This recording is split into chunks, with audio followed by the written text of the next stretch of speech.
Hey, welcome to another installment of A Year of Thinking Magically, a short daily video prompt that we designed to help inspire each of us to begin living our best lives. We invite you to join us for a thoughtful journey over the next year toward reclaiming our power and creating a more magical, more fulfilling, and healthier experience of life. I'm your host, John Michael Salvato, for those who don't know me. And, I think today, as I sit down every morning and prepare for what I want to share with everybody, by looking at what I want to challenge myself to do, I couldn't help but think about the events of the past few months and realize that we all want the approval and the validation of those that we care about. It's human nature, and it's something that's just a part of our experience in life itself, but it can often derail us from truly pursuing our dreams and our aspirations. And so today I wanted to challenge us to consider how much of our time we invest trying to make an impression instead of make a difference. More on that when we come back.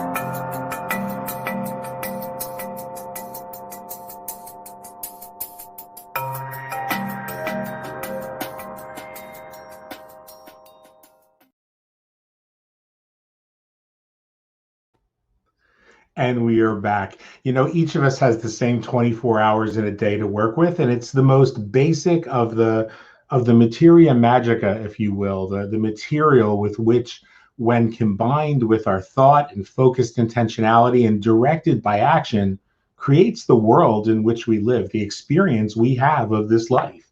But how much of that 24 hours do we waste worrying about what people are going to think? How much of that time is lost trying to make an impression instead of trying to make a difference?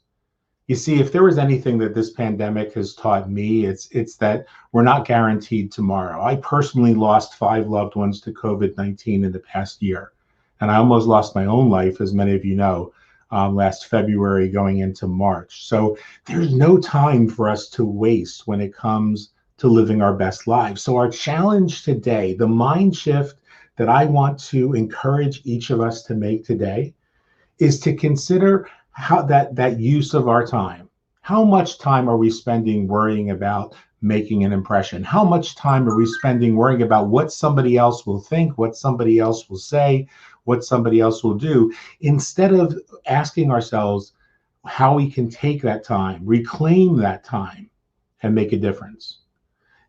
Today, what can you do in the next 24 hours to really make a difference, to move you closer toward your goals, your dreams, your aspirations, to make this world a better place, to alleviate suffering for somebody who is in need? You see, I think that's a better use of our time. I think that's a more empowered, more magical, and certainly healthier way for us to approach our lives. And so that's our challenge today, to make better use of our time, spend less time worrying about what people think, spend less time worrying about making an impression, and spend more time asking ourselves what we can do to make a difference.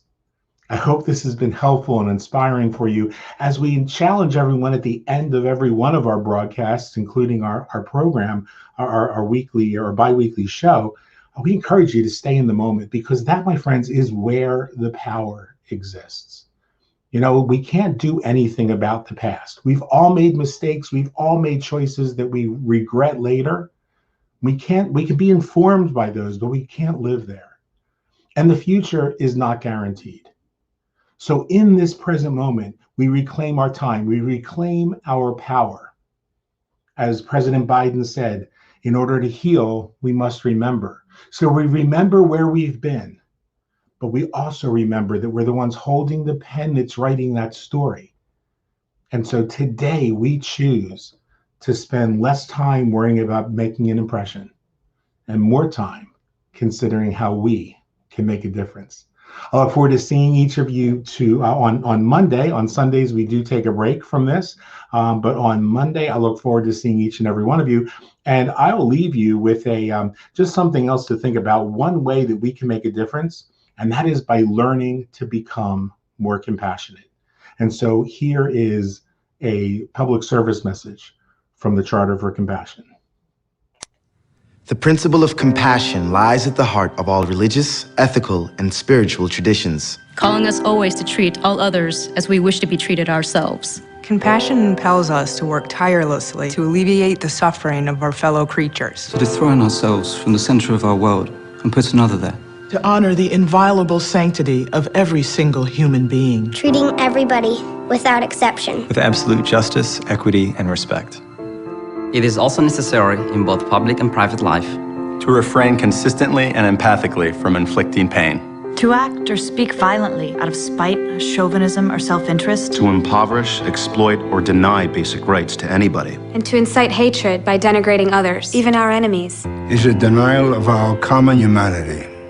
We acknowledge that we have failed to live compassionately. And that some have even increased the sum of human misery in the name of religion. We therefore call upon all men and women to restore compassion to the center of morality and religion. To return to the ancient principle that any interpretation of scripture that breeds violence, hatred, or disdain is illegitimate. To ensure that youth are given accurate and respectful information about other traditions, religions, and cultures. To encourage a positive appreciation of cultural and religious diversity. To cultivate an informed empathy with the suffering of all human beings, even those regarded as enemies. We urgently need to make compassion a clear, luminous, and dynamic force in our polarized world. Rooted in a principled determination to transcend selfishness. Compassion can break down political, dogmatic, ideological, and religious boundaries. Born of our deep interdependence, compassion is essential for human relationships and to a fulfilled humanity. It is the path to enlightenment